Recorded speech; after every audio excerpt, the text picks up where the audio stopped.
Constitution and the law without fear or favor, affection or ill will.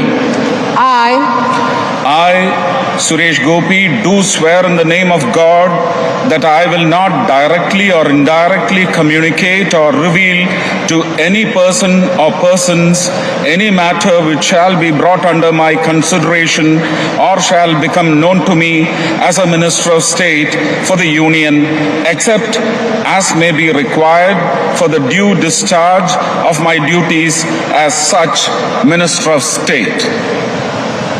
Congratulations. ഇനി സുരേഷ് ഗോപി കേന്ദ്ര സഹമന്ത്രി എന്ന് അന്നുകൂടി അദ്ദേഹത്തിന്റെ പേരിനൊപ്പം ചേർക്കുക. സുരേഷ് ഗോപി കേന്ദ്ര സഹമന്ത്രി. എന്തായാലും നമുക്ക് സന്തോഷവും അഭിമാനമുള്ള നിമിഷം തന്നെയാണ്. അതെ, ഉറപ്പായും. ഈ നരേന്ദ്രമോദി മൂന്നാം സർക്കാരിൽ 2 മലയാളി മുഖങ്ങൾ, ഒന്ന് സുരേഷ് ഗോപി, രണ്ടുപേരും സഹമന്ത്രിയാണ്. അതിൽ ആദ്യത്തെ ആൾ സുരേഷ് ഗോപി